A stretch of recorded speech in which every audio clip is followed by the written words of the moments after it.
la discusión es por la centralidad en la oposición en la República Argentina hoy por hoy. Es una discusión que vos, al haberte hinchado las pelotas, te declarás prescindente ahora de esa discusión, decís, listo, no me interesa, no es por ahí, No, a mí me interesa resuélvanlo, que la centralidad esté en Argentina Humana. independientemente de la persona. Independientemente de la persona, porque son un conjunto de ideas y de propuestas bastante sencillas. Es decir, y quien la quiera liderar, que las tome. Ninguna familia sin techo. Comida para todos. La comida tiene que estar para todos. A ver, no importa si tu papá es un narco o es un santo. El pibe tiene que comer. No puede ser que en el país de las vacas no se pueda tomar leche, no se pueda comer carne, y en el país del trigo estemos importando fideo de Egipto y no haya pan para los pibes. Que el maple de huevo esté 8 lucas y que ese no sea el problema en la República Argentina. O sea, el problema se reduce al maple de huevos. La proteína más barata que había en la Argentina, ahora no se puede comprar. Entonces, quien esgrima esas banderas, quien esgrima la bandera, yo lo hablo mucho con los compañeros nuestros que son docentes o que son personal de salud. A ver, sobre todo los que tienen responsabilidad de dirección, los directores, los jefes de área. Flaco, vas todos los días y cumplís el horario entero y te rompes el orto. Y si no, al paredón. Si no, sos un traidor a la patria. Si no, sos peor que Milei. Si vos, que tenés una responsabilidad con los pobres de la tierra, que es estar todos los días en el hospital y todos los días en el aula, no la cumplís y encima tenés un rango de dirección, está todo mal. Y esa disciplina popular de perspectiva comunitaria hoy no se puede discutir en nuestro campo. Es como, bueno, ¿querés que le hagan duelda? Decir lo mismo que Vidal. No, papi, no te confundas. Yo eso lo conozco como el dedillo, porque mis compañeros tienen clase 2 veces. Los hijos de Nati Saracho tienen clase 2 veces por semana y comen mierda. Y cuando van al hospital Evita de Lanús, y la verdad que los tratan como el orto. Entonces yo tengo claro que hay docentes y personal de salud que son héroes y heroínas. Y tengo claro que cobran mal. Pero también tengo claro que si la educación pública y la salud pública no se reestructura sobre la base de un derecho que es el derecho que origina todo, que es el derecho del paciente y del alumno, no del médico y del docente, el derecho originario es el del paciente y del alumno, no se restablece ese orden conceptual en nuestro campo y chao. Entonces, ¿a mí qué me importa?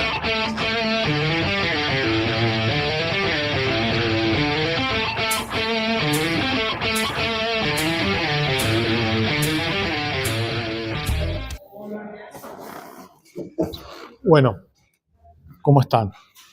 Lo que acaban de ver es un extracto de una entrevista que le hizo Rebord a Grabois el fin de semana pasado. Soy Iván Marín, periodista de Prensa Urgente, y hoy vamos a dedicar el editorial número 8 exclusivamente a estas declaraciones de Juan Grabois. Pero antes de comenzar, te voy a pedir que te suscribas, le pongas me gusta al video, lo comentes, debatas y que compartas con tus conocidos. Bueno, evidentemente son declaraciones polémicas, ¿no? Han causado revuelo durante la semana, sobre todo en el ámbito de la izquierda, del progresismo en el país. Y vamos a tratar de hacer un análisis serio del asunto sin caer en la chicana. Es difícil esto último porque, bueno, Grabois también es un personaje que trata de ser polémico, no escatima chicana, no lo digo como una crítica, es parte de la política. Pero en este caso estamos tocando un tema que me parece que merece una reflexión seria. La entrevista dura aproximadamente 1 hora. Entonces, no quiero ser concreto con esto. No me interesa, no es mi estilo tampoco, tergiversar lo que dice en este caso Grabois. Entonces, vamos a acotarnos a este pasaje que yo decidí incluir, pero siempre teniendo en cuenta que es una entrevista de 1 hora. Entonces, 3 cosas como para comenzar. ¿estamos ante una entrevista a un personaje fascista? No, claramente no, por lo menos por ahora. En la entrevista, ¿se esgrimen argumentos fascistas? Sí, se esgrimen argumentos fascistas. ¿Sorprende que Grabois recurra a argumentos fascistas? No solamente Grabois, sino el progresismo argento. No, por lo menos para mí no es una sorpresa. Sobre todo porque estamos en un contexto más general de corrimiento hacia la derecha del escenario político, sobre todo en lo que tiene que ver con las clases dirigentes. Y de confusión profunda en las clases populares, entre los trabajadores y demás. Simplificando, ese podría ser el panorama de la situación actual desde el punto de vista ideológico, ¿no? De las ideas. Entonces, tenemos que escribir las declaraciones en este escenario en general, con un avance importante en las políticas de los sectores más de derecha del país, y esto no es un detalle menor, en un consenso que hay en la clase dirigente sobre cómo salir de la crisis. Por eso es que digo que hay un corrimiento hacia la derecha del escenario desde la perspectiva de las clases dirigentes. ¿De qué trata la entrevista? Bueno, en términos generales, la entrevista trata sobre qué lugar o cómo se tiene que organizar o reorganizar el peronismo para combatir, y subrayo esto último, electoralmente al gobierno de Milei. En ese sentido, Rebord le pregunta, en este pasaje que estamos analizando, a Grabois cómo se va a ubicar él. Y Grabois plantea que él va a tratar de tomar distancia de los dos sectores principales de la interna del PJ, el kirchnerismo con Cristina a la cabeza y Kicillof por el otro. Y adelanta que él va a seguir a aquellos que le garanticen una perspectiva para resolver algunos de los problemas fundamentales que atraviesa la clase trabajadora o los sectores populares del país, como es la cuestión de la vivienda, del techo y del hambre. Bueno, hasta ahí todo bien. No son los únicos problemas, obviamente, de la clase obrera de nuestro país, pero sí son temas acuciantes que están, digamos, entre las demandas más importantes de los sectores populares. La polémica en todo caso es si el peronismo tiene un programa para resolver estas cuestiones. Ya adelanto que no. Evidentemente no tiene un programa para resolver esto. Pero en todo caso, esa va a ser otra discusión. Veremos si la podremos abordar en este editorial, quizás sobre el final algo digamos. Pero lo más llamativo del caso es que una vez que toca muy por arriba estas cuestiones, se mete en dos temas que también son importantes, pero lo hace desde una perspectiva de las clases dominantes, no desde la perspectiva de los sectores de los trabajadores, es decir, de los verdaderos protagonistas y de los que garantizan que estos sectores sigan en pie. Me refiero al sector salud y a la educación. Entonces, en vez de hacer un análisis estructural de la cuestión, poniendo énfasis en las políticas de ajuste, en el financiamiento de la educación y de la salud pública, no. Grabois reproduce la visión de las clases dominantes tratando de estigmatizar a los trabajadores. Y entonces dice que aquellos docentes o aquellos trabajadores de la salud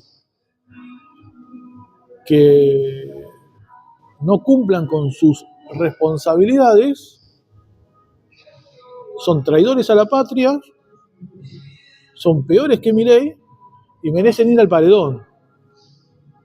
Que en su organización esta cuestión no se discute, ya está, digamos, normalizada. Que no lo corran por izquierda diciendo que tiene una visión parecida a la de Vidal y de otros sectores de derecha, porque la realidad indica que los pibes de sus compañeros y compañeras de trabajo, de militancia, tienen clases 2 veces por semana y los maltratan en los hospitales públicos. Una vez que va desarrollando este argumento y se va dando cuenta que más a la derecha no se puede estar, trata de justificarse y dice que es consciente de que cobran mal,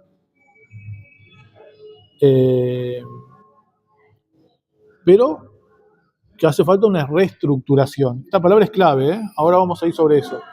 Reestructuración sobre las bases del derecho que origina todo, que es el derecho de los pacientes y de los alumnos, y no del médico, del enfermero o del docente. Y en toda esta cuestión plantea que está dirigida sobre todo a los equipos directivos, pero todos sabemos que esto es mucho más amplio que la responsabilidad de los equipos directivos. Bueno, evidentemente acá estamos con declaraciones de neto corte fascistas. Voy a decir por qué. Pero para tratar de analizar esto, voy a recurrir y de paso recomendar un libro que salió hace poco, La construcción del enano fascista, de Daniel Ferieste, un sociólogo que se especializa en la cuestión del genocidio. El subtítulo del libro es Los usos del odio como estrategia política en la Argentina. Salió en el 2019 y esta creo que es la reedición que se hizo en el 2023.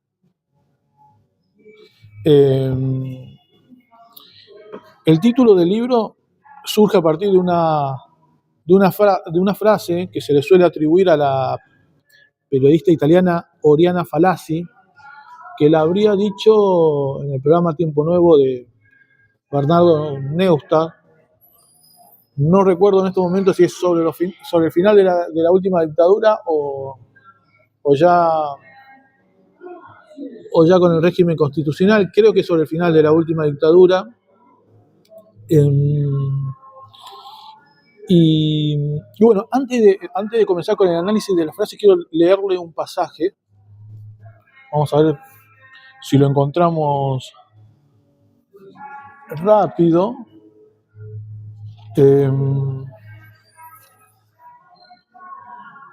Dice, miren, escuchen, la propuesta del libro, ¿no?, es aprovechar el mito del enano fascista para revisar el sentido que ha cobrado el término fascismo a lo largo del tiempo. ¿Por qué? ¿Qué vinculaciones puede tener con la realidad argentina del pasado reciente y sobre todo con los desafíos contemporáneos?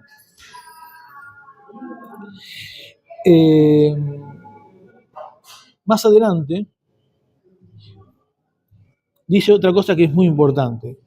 Recurrir a la imagen mítica del enano fascista puede resultar útil para comprender que el objetivo fundamental del fascismo, en tanto práctica social, es habilitar y producir comportamientos que pueden efectivamente ser parte de nosotros, entre paréntesis, como argentino, pero también de cualquier ser humano, cierro paréntesis. Así como portamos también la posibilidad de ser solidarios o de luchar por la justicia. Y por último, el enano fascista es una construcción, se subraya, ¿no? Pero ello no le quita fuerza ni realidad. Que sea una construcción no implica que no pueda instalarse con fuerza como práctica hegemónica, procesar y determinar los modos por los que definimos nuestra identidad y la identidad de aquellos que nos rodean. Frente a la emergencia de dicho riesgo es que se publica este libro. Bueno, es el libro, como dije, de un intelectual reconocido en Argentina, un intelectual lo vamos a ubicar dentro del campo de la izquierda, progresista, creo, más o menos cercano al kirchnerismo o simpatizante de algunas de las ideas del kirchnerismo. Tampoco le voy a atribuir algo que no sé si es correcto, pero por algunas entrevistas que he visto, creo que está ahí cerca. Pero tiene el mérito este libro de ser muy crítico de las posturas del progresismo, sobre todo del progresismo, y también de ciertos límites de la izquierda. Ubica prácticas fascistas dentro de corrientes progresistas, sobre todo del progresismo en el poder, y en la izquierda clasista o revolucionaria ubica, digamos, deficiencias para resolver problemáticas que están en la agenda del pueblo y que el fascismo le da una respuesta de derecha y que la izquierda en general no tiene un programa para eso. Es interesante lo que dice. Ahora bien, acá, lo importante de todo esto, yo comenzaba planteando en que Grabois, en vez de tener una postura crítica frente a la crisis que hay en salud y en educación, reproduce la visión de las clases dominantes. Esto no es nada nuevo. Por ejemplo, con los docentes, Cristina Fernández en 2014 también tuvo expresiones similares. Hace 2 semanas atrás, en un congreso educativo, las volvió a repetir. Así que digamos que forma parte del sentido común de las clases dominantes. ¿Qué buscan? ¿Qué buscan este tipo de expresiones? Consciente o inconscientemente. Distraer a los sectores populares, con los trabajadores a la cabeza, de los verdaderos responsables de que la educación y la salud están atravesando una crisis histórica. Entonces, las escuelas se caen a pedazos, los hospitales se caen a pedazos, los sueldos de los docentes están pasando por su peor época, al igual que de los trabajadores de la salud, y este muchacho se detiene en por qué los docentes no van a dar clases. Y cuando los docentes paran, entre otras cosas, en defensa de la salud, de la educación pública y con mejoras salariales. No tienen otra forma de reclamar, si no es parando.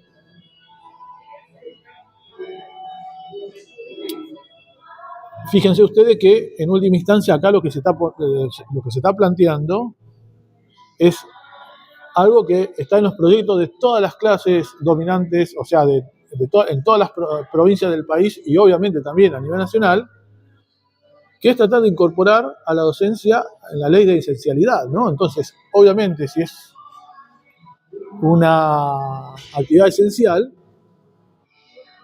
no tiene derecho a parar. En muchas provincias del país, acá en Chubut, está la ley de presencialidad, ¿no? Por el cual, por ejemplo, en nuestro caso, en Chubut, el 25% de un sueldo que ya es un desastre, que es sumamente bajo, está en alrededor de 550.000 pesos,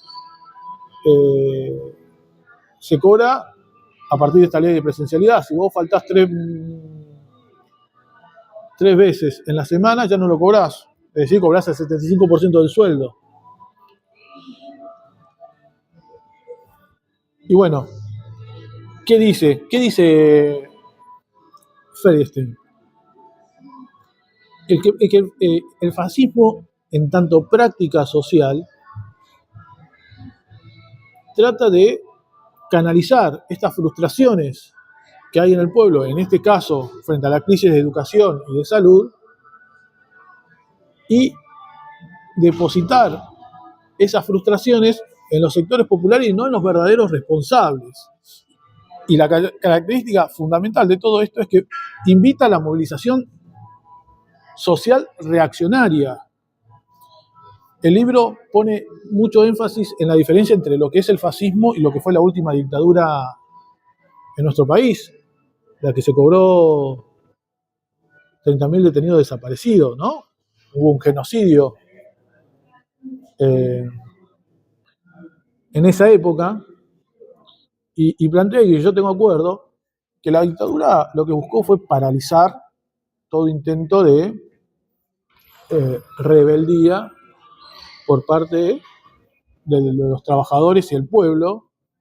En cambio, el fascismo lo que busca es que ciertos estratos sociales se movilicen en busca de una salida reaccionaria, es decir, una salida que sea en contra de los intereses populares y obviamente a favor de las clases dominantes. En ese marco es que estas declaraciones son fascistas. Porque está bien, uno podría decir la cuestión del paredón, ¿no? Enviar al paredón a aquellos que no responden a ciertas políticas. Ojo con esto, porque ya se practicó, ¿no? Y no hace falta ir a la última dictadura militar. Hace 18 años, en Neuquén, el gobernador Sovich, o en tiempo del gobernador Sovich, se fusiló al maestro Carlos Fuentealba. O sea, ya hay un docente que fue fusilado por luchar. Hace poquito, un fotógrafo fue fusilado por registrar la lucha de los jubilados, Pablo Grillo. Entonces, acá, ¿qué hace Grabois? En vez de apostar a desarrollar la solidaridad de los trabajadores y sectores populares, no. Trata de incentivar la fragmentación de estos sectores. Obviamente, acá lo que tenemos son dos cuestiones, una objetiva y otra subjetiva. Objetivamente, los trabajadores y sectores populares estamos fragmentados.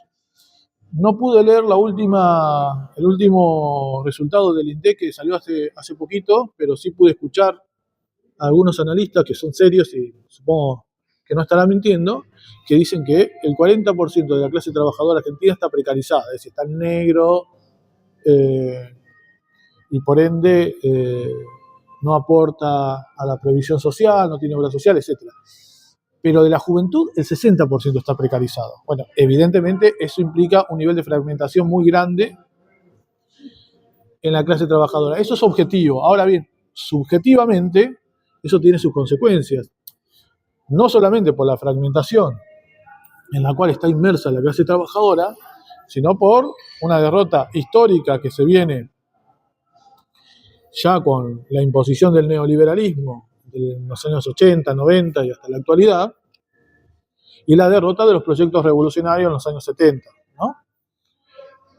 Entonces, en este marco general hay una crisis de subjetividad, una confusión política, podemos caracterizarla de distintas maneras, y flaco favor le hace estas declaraciones de Grabois a esta situación. Más bien, por el contrario, pareciera que incentiva ese nivel de confusión. Y yo dije que hay que tener mucho cuidado con esto de reestructurar la cuestión de salud y educación, porque en última instancia lo que nos está planteando Grabois no es algo distinto a lo que nos plantea Milei, ojo, ni lo que nos plantea Macri, ni lo que plantea Cristina Fernández de Kirchner, que se cansó de decirlo. Es la reforma laboral. Es claramente la reforma laboral. Y para hablar con propiedad, no es reforma laboral, es contra reforma laboral porque es una reforma en clave reaccionaria, es decir, una regresión sobre las conquistas de los trabajadores. Entonces, si vos querés que la educación sea una actividad esencial, estás planteando una contrarreforma laboral, por el cual el docente no tendría derecho a manifestarse. Ahí vemos también, en última instancia, la coherencia dentro de el peronismo al interior del sindicalismo docente. Una coherencia que no deja de ser paradójica, porque miren ustedes, la conducción celeste de la CETERA, que es kirchnerista, decidió que este año no había que hacer paro al comienzo del ciclo lectivo en secundaria, básicamente para no generarle problemas a Kicillof en Buenos Aires. Todos los años anteriores hizo lo mismo con el gobierno de Alberto y Cristina y Massa, también se negó a hacer paros o tiró algún que otro paro aislado, pero a su vez esos mismos dirigentes, que es una burocracia sindical, son objeto de la estigmatización por parte de la derecha más recalcitrante. Ahora se me fue el nombre del dirigente principal que tienen en la CETERA, pero son objetos recurrentemente de campañas claramente fascistas en su contra. Por eso decía el carácter paradójico Baradel. Por eso decía el carácter paradójico de todo esto, ¿no? Por un lado no paran, por el otro lado esos mismos que no paran y que son dirigentes son objeto de campañas reaccionarias en su contra. Ahora bien,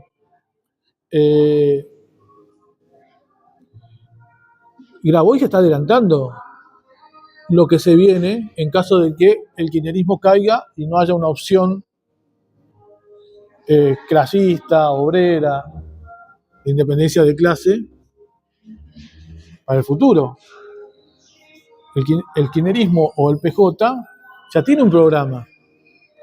Ese programa se va a basar en todas las políticas que ya está implantando Milei.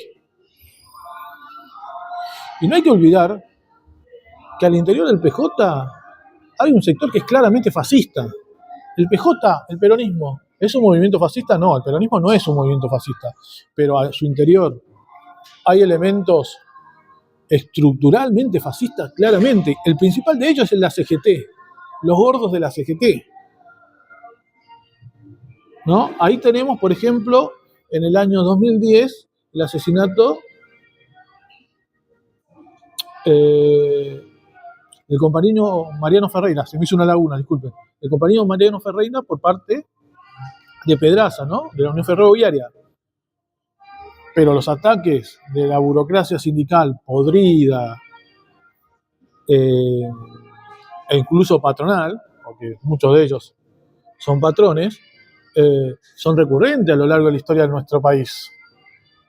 El ataque a Mariano Ferreira terminó en una muerte, en un asesinato, pero hay cientos de ataques cotidianamente a delegados o a trabajadores que luchan por sus condiciones, por mejorar sus condiciones laborales por parte de estos sectores, totalmente enquistados en los sindicatos y en las conducciones sindicales de hace 20, 30, 40 años, que claramente son fascistas y recurren a un elemento que es también históricamente un elemento central dentro del fascismo, que son los lumpenes. En este caso, barra bravas, sectores marginales de la población que son también víctimas del propio sistema, pero que en vez de organizarse para tener una salida obrera propia, le hacen el caldo gordo a los responsables de su propia situación. Y bueno, obviamente esos mismos sectores están involucrados en el crecimiento del delito organizado, del narcotráfico, y en estos casos de patotear a aquellos sectores que se organizan para luchar. Entonces, las declaraciones de Graboy son graves por muchos motivos. Ahora bien, uno podría decir, no es mi caso, ¿no? Pero uno podría decir, se fue de Boca con el Paredón. Se fue de Boca con el Paredón, bueno, se la dejamos pasar. Todo lo demás no deja de ser fascista. Saquémoslo del Paredón. Todo lo demás también es de tinte fascistoide. Porque busca, como bien dice acá el libro, como todos los estudios sobre el fascismo más o menos serios lo plantean, tratar de generar o aumentar el fastidio por un aporte de la población contra sectores que no son responsables de la generación de ese fastidio. Porque con este criterio ya no se puede movilizar más. Porque si nos vamos a estar peleando entre nosotros, nos vamos a dividir. Un ejemplo. ¿Qué ocurre cuando para el transporte público?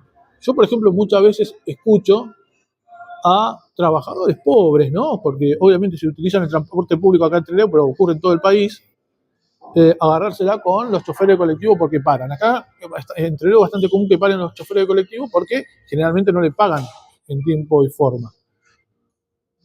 Pero la responsabilidad no es de los choferes, la responsabilidad de la patronal. Los choferes tienen que parar porque es la herramienta que tienen para luchar. Lo mismo ocurre con los ferroviarios, los trabajadores del subte.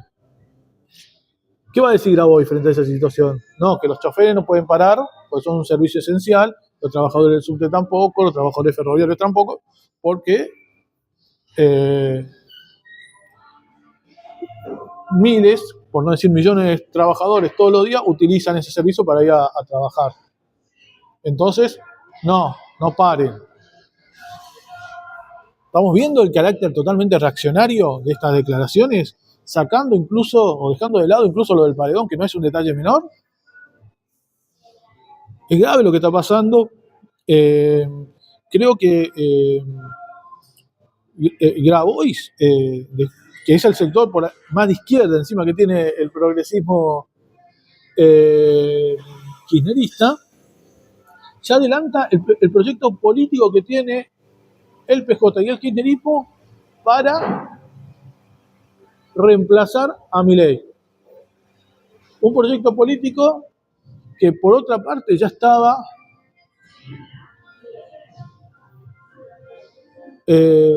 impreso en la campaña electoral de Massa. No es muy distinto a lo que ocurrió con la campaña electoral de Massa, que por otra parte quien iba a ser su ministro de Economía se cansó de alabar el programa económico de Milei. Entonces, acá vemos que estas experiencias de tinte fascistoide no es que nacen de un repollo y que en vez de ser combatidas en las calles por quienes se dicen progresistas, un sector importante, no todos, las reproducen. Y si bien he visto a nivel nacional aisladas críticas a las declaraciones de Grabois, acá a nivel provincial no escuché nada. Justamente la semana pasada, mientras Grabois estaba diciendo todo esto, se conocía que se conformó un nuevo frente en Chubut entre la Unidad Popular, el Partido Municipal por Trelew, el Partido Comunista Revolucionario, el PCR, Patria Grande, Grabois, el Partido Socialista Auténtico, Unidos Organizados y Nuevo Encuentro. Lo primero que pusieron en sus declaraciones que son lo nuevo. Bueno, no, de nuevo no tienen nada porque en la foto son todos sub 60. Vamos a empezar por ahí. Así que cambien el eslogan porque ustedes pueden ser muchas cosas menos nuevos, pero más allá de eso, todavía no se escuchó nada sobre esto. Patria Grande de Grabois integra ese frente. Bueno, en definitiva, creo que hay que rechazar estas declaraciones, no tanto porque sorprendan, decía yo, porque como he tratado de desarrollar a lo largo de este extenso editorial, no son nuevas dentro del progresismo. Históricamente, ojo, históricamente no son nuevas, no es que no son nuevas dentro del peronismo o del kirchnerismo, porque a Rosa Luxemburgo la mató la socialdemocracia alemana antes de la llegada de los nazis. La llegada de los nazis y de Hitler fue producto de la impotencia de la socialdemocracia alemana para tratar de afrontar la crisis que dejó la Primera Guerra Mundial en Alemania.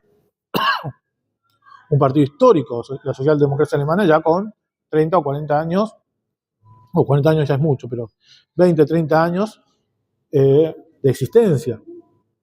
Cada vez fue girando más a la derecha, terminó aprobando los créditos de guerra al comienzo de la Primera Guerra Mundial, después llegó al poder y no dudó en asesinar a Rosa Luxemburgo, a Karl Liebknecht y a un montón de militantes revolucionarios de Alemania. Bueno, digo, estas experiencias con el fascismo en el poder siempre ha sido producto de la impotencia de los sectores progresistas o reformistas para afrontar las crisis. Acá vemos cómo hay un consenso con ciertos lugares comunes del fascismo dentro de la oposición patronal. Por eso digo, y vuelvo a repetir, hay un corrimiento del escenario político a la derecha. Ese corrimiento se va a notar en la campaña electoral. No es un corrimiento definitivo, porque la resistencia en las calles de los trabajadores y de los sectores populares a toda esta avanzada, que no solamente implica ajustes, sino que implica mayor criminalización de la protesta social, mayor extractivismo y demás, ya se está haciendo sentir. Esa movilización en la calle es la que va a parar la avanzada fascista. En tanto y en cuanto esa movilización no se termine de desarrollar, estos discursos van a ser cada vez más hegemónicos. Bueno, te voy a pedir que le pongas me gusta al editorial, comentes, compartas y te suscribas, sobre todo si tenés acuerdo.